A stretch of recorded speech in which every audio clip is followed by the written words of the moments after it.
Pour ceux qui ne connaissent tant pas l'option nucléaire, ou en anglais, Nuclear Option dans le jargon de Washington.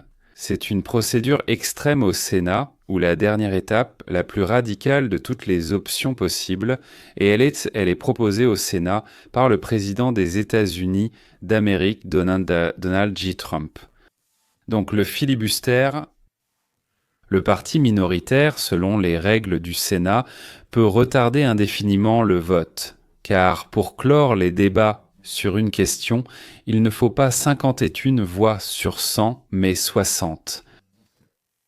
Mais il est, si est possible, en quelque sorte, de contourner les règles et de voter à la majorité simple, c'est-à-dire 51 sénateurs ou 50 sénateurs et le vice-président. Et décider que cette question précise peut être résolue à la majorité simple, donc pas minimale, mais bien à la majorité simple de 51 voix. Les sénateurs n'aiment généralement pas faire cela, car c'est l'un des principaux obstacles pour que le parti majoritaire prenne tout le pouvoir entre ses mains. Et tout le monde comprend qu'aujourd'hui tu as le pouvoir, demain ce sera un autre, et donc en général ils ne veulent pas jouer avec cet outil. Cela sert tout de même de protection, oui, dans certains cas particuliers. C'est le droit de la minorité, appelé filibuster. Les démocrates l'ont aboli pour la nomination des juges, établissant ainsi un précédent. Après cela, lorsque Trump est arrivé au pouvoir, il a nommé 3 conservateurs à la Cour suprême sans l'accord du Parti démocrate. Donc les démocrates n'ont vraiment pas aimé ça. Oui, vraiment pas. Maintenant, les démocrates ont essayé encore une fois, mais pour une autre raison, de supprimer le filibuster, pour ainsi dire. Mais à cause de 2 des leurs, c'est-à-dire 2 démocrates, Manchin et Sinema. Mais ils n'ont pas permis, ils se sont arrêtés. Donc la première moitié de 2026 montrera si les républicains garderont le Congrès ou s'il passera aux démocrates.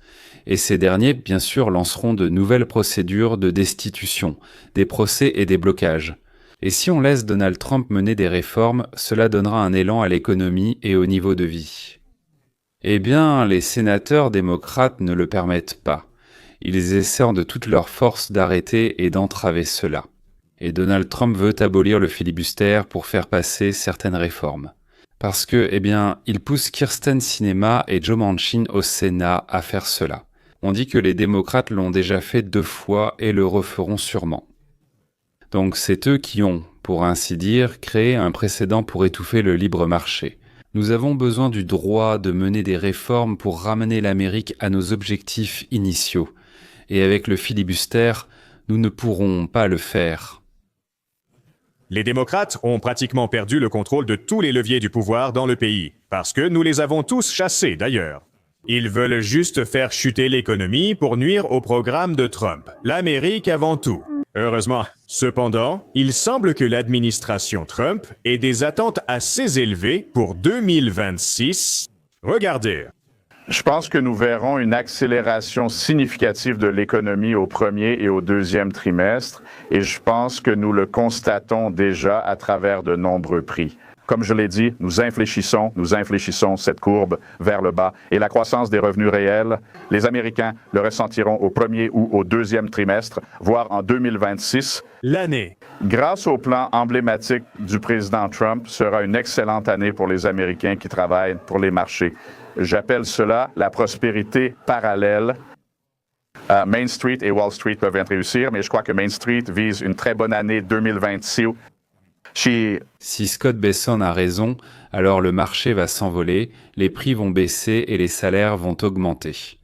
D'ailleurs, une partie de notre problème, ce sont les 15 milliards de personnes ou plus qui prennent le travail des Américains. Et pour les Américains à qui on a pris leur travail, nous leur versons des allocations chômage, des tickets alimentaires, une aide financière, des soins médicaux, une aide au logement, une formation. Ce n'est pas tout cela à la fois pour chacun. Une partie de ces aides va à ceux qui sont venus ici et qui n'ont aucun droit de se trouver en Amérique, aucun droit à cet argent. En même temps, les Américains paieraient encore beaucoup moins d'impôts sur la propriété, sur le revenu, sur les routes, sur les écoles, s'il n'y avait pas d'immigrés illégaux. Mais les immigrés illégaux ne paient pas ces impôts. Même quand ils travaillent, ils ne paient pas parce qu'ils travaillent au noir, pas légalement. Donc un immigré illégal nous coûte, excusez-moi, de 87 000 à 110 000 dollars par an. En Californie, on fait les dépenses qui dépassent 31 milliards par an contre 13 milliards au Texas. L'éducation des enfants d'immigrés illégaux coûte 78 milliards par an aux États-Unis, 46. Et en plus, ce n'est pas seulement une question d'argent, cela réduit aussi le niveau d'enseignement dans les écoles américaines. Parce qu'il y a beaucoup de gens qui sont arrivés, qui ne comprennent rien, même pas l'anglais, qui sont en retard, à qui il faut tout expliquer, qui ne savent pas se comporter, qu'il faut sans cesse reprendre. C'est-à-dire qu'au lieu d'enseigner, comme on dit, aux élèves avancés, on enseigne aux moins avancés. Les frais judiciaires et administratifs sont naturellement liés aux clandestins, jusqu'à 47 milliards de dollars par an dans tout le pays, et les services coûteraient dans Onkaton 42 milliards. En gros donc, on approche déjà des 200 milliards par an, et on n'a même pas encore pris en compte tout ce qu'il fallait prendre en compte. Se débarrasser des clandestins. En d'autres termes, c'est aussi une question financière. Je pense qu'une grande partie de l'inflation que nous avons connue ces dernières années est due au fait que nous avons laissé entrer des millions de nouvelles personnes dans le pays, faute d'expansion suffisante du parc immobilier et du capital fixe. C'est vrai, ils ont besoin de vivre quelque part et ce lieu n'est pas habité par d'autres personnes en Amérique. Et c'est un problème. Et cela a été inflationniste. Je pense que la nouvelle politique frontalière et la réduction de la migration nette à zéro, voire négative avec les expulsions, sont très désinflationnistes, car c'est l'inverse de ces dernières années. Alors, les amis, si on y réfléchit, c'est tout simplement du bon sens. Chacun des 25 millions de migrants illégaux qui sont arrivés dans ce pays sous Biden occupe une place et consomme des ressources. Ils ont fait grimper les prix du logement et des loyers. Ils ont mangé de la nourriture et fait augmenter les prix des produits alimentaires. Tout, absolument tout. Heureusement, nous avons désormais des données économiques prouvant sans doute raisonnables combien ces clandestins étaient un lourd fardeau. En réalité, tous ces clandestins qui envahissent le pays, c'est l'une des principales raisons pour lesquelles l'inflation est devenue si astronomiquement élevée à l'époque de Biden. Parce que, encore une fois, chaque clandestin est en fait en concurrence avec vous pour les ressources, que ce soit le logement, la nourriture ou le travail. L'accueil annuel de plus de 5 millions de clandestins a nui à notre économie, provoquant une forte explosion de l'inflation. Et maintenant, alors que tous ces clandestins commencent à être expulsés, nous voyons vraiment l'inflation baisser et les prix commencer à se stabiliser. Et... Encore à propos de l'inflation. Premièrement, tout d'abord, si l'on regarde l'histoire de l'inflation, oui, les dépenses incontrôlées des démocrates sous Joe Biden ont fait grimper l'inflation à près de 10% avec une moyenne de 5% sur 4 ans. Et cela a créé une situation où, par exemple, les taux hypothécaires ont augmenté. Ainsi, le paiement mensuel moyen d'un prêt hypothécaire a presque doublé. Un sac de courses qui coûtait 400 $ par mois lorsque le président Trump a quitté ses fonctions coûte maintenant 55. Deuxièmement, allez-y, professeur, soyez gentil, accompagnez-vous. Il me semble qu'il y en a. Concernant la marchandise pour Moscou,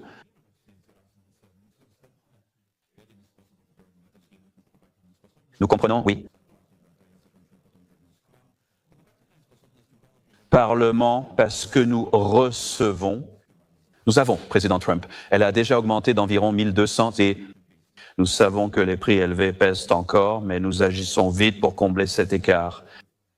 Après les élections qui ont eu lieu il y a moins de 2 semaines, la Maison-Blanche a commencé à réorienter ses priorités de la politique étrangère vers la politique intérieure.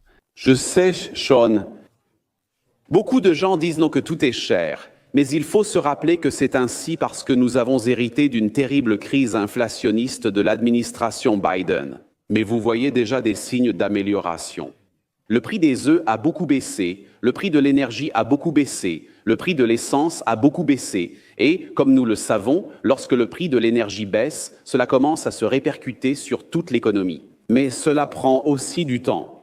Il y a un autre aspect à cela, Sean, qui est peut-être le plus important pour moi, parce qu'il est très important pour moi que notre jeunesse puisse vivre dignement. Beaucoup de jeunes disent que le logement est trop cher. Pourquoi? Parce que nous avons inondé le pays de 30 millions d'immigrants illégaux qui auraient dû revenir de droit aux citoyens américains.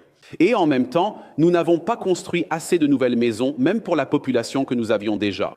C'est pourquoi nous essayons de faciliter la construction de maisons, de simplifier la construction d'usines et ce genre de choses, afin que les gens aient de bons emplois. Nous expulsons également tous ces clandestins du pays. Vous voyez déjà comment cela porte ses fruits? Le prix de l'essence n'a en fait pas changé au cours des 300 derniers jours. Eh bien, à peine. Mais en 2026, on s'attend à une augmentation de la production de pétrole aux États-Unis. La baisse du prix à cet égard de 3,10 $ le gallon, c'est la moyenne nationale actuelle, à 2,90 $ le gallon. C'est un petit changement, bien sûr, 6%, mais il est important que la hausse du carburant ne s'accentue pas, mais diminue. Eh bien, c'est-à-dire, sauf s'il y a bien sûr de grandes guerres, des catastrophes, des conflits ou des événements impossibles à prévoir. D'ailleurs, les États-Unis expulsent activement des clandestins, et cela influencera aussi l'inflation et le prix de l'immobilier, qui a bien sûr été gonflé à cause de millions de personnes qui n'avaient ni pas besoin de ce logement. En comptant les départs via l'application Customs and Border Protection Home, les départs volontaires et les expulsions actives, plus de 2 millions de personnes ont quitté ce pays. Depuis que l'administration de Donald Trump est arrivée à la Maison-Blanche, c'est un nombre incroyable et record de personnes qui se trouvaient ici illégalement et qui ont maintenant quitté le pays. Et si l'on pense aux conséquences de cela, la quantité de ressources qui se libèrent pour se concentrer sur les citoyens américains est stupéfiante. C'est le travail accompli par le président Donald Trump. Je dirais qu'à la fin de cette année, le nombre de personnes détenues, arrêtées et expulsées dépassera les 600 à 650 000 et à cela s'ajouteront beaucoup d'autres qui rentrent volontairement chez eux. Nous arrêtons et expulsons les criminels, tandis que les personnes venues que pour travailler, qui ne trouvent pas d'emploi, s'enregistrent, reçoivent des États-Unis 1 000 $ d'aide au retour, c'est-à-dire que nous payons 1 000 $ simplement pour que la personne parte d'ici. Et les billets. Là-bas, je ne sais pas, en bus ou en avion, généralement, on les amène ici et ils partent. Puisqu'ils sont partis d'eux-mêmes, sans expulsion de notre part, nous n'avons ni dépensé d'argent ni de temps là-bas. Oui, ils obtiennent un seul le droit de déposer une demande pour venir, et si nous avons besoin de travailleurs, ils entreront ici. Le pays les laissera entrer. Messieurs, dans la prochaine vidéo, je parlerai de la nouvelle révolution mexicaine qui a été déclenchée Trump sans avoir l'intention d'influencer la politique intérieure de ses voisins. Bien sûr. Eh bien, c'est comme avec le Canada, en lançant le processus de séparation de 2 provinces du Canada, comme avec les partis européens et de droite, en leur donnant force et détermination, et maintenant au Mexique. Des dizaines de milliers de jeunes, cette génération zone industrielle comme on l'appelle, sont descendus dans la rue. Dans la capitale et d'autres grandes villes, ils exigent l'accord du gouvernement. Mais la proposition de Donald Trump de nettoyer ensemble le pays des cartels. Avant, ils n'avaient pas le moindre espoir, et Donald Trump leur en a donné. Aussi, eh bien, à mon époque, si je racontais, vous savez sûrement, qu'entre 1973 et 1974, environ 50 000 citoyens russes sont partis à l'étranger. Selon, pour ainsi dire, l'accord de Kissinger, c'était comme ça. Principalement, il faisait tenter sortir des Juifs, des Allemands, un peu de Polonais, en échange d'1 million de tonnes de céréales que l'Union soviétique devait trouver quelque part. La famine commençait simplement. Donc après que ces personnes soient parties, soudainement la rumeur s'est répandue dans tout le pays qu'il était possible, donc qu'il y avait une issue. Quand il n'y a pas d'issue, une personne n'agit, mais s'il y en a une, même minime, une possibilité existe. Et tout s'est enclenché. Il y a une chance pour la liberté. Et cela a eu un impact sur l'Union soviétique. Eh bien, s'il n'y avait pas d'autres raisons ou motifs, bien sûr. Non, une seule raison ne suffit pas, mais plusieurs réunies, c'est ce qu'on appelle chez nous une cocotte minute. Autrement dit, la pression a commencé à monter de l'intérieur. Une lumière lointaine au bout du tunnel, mais il y a une lumière. Et voilà, la jeunesse mexicaine voit cette lumière au bout du tunnel comme si quelque chose s'était débloqué. La prochaine émission portera là-dessus dans Le Phénoménal. Ce n'est plus un événement, c'est une série d'événements qui se produisent chez nous avec notre voisin du Sud. Si vous voulez recevoir du contenu de qualité, abonnez-vous et activez la cloche. La porte de l'information est ouverte, elle s'ouvrira, elle restera ouverte, et nous allons en apprendre beaucoup plus sur le monde que de simples téléspectateurs des actualités, ou comme on dit, en surfant sur les vagues d'Internet. À bientôt.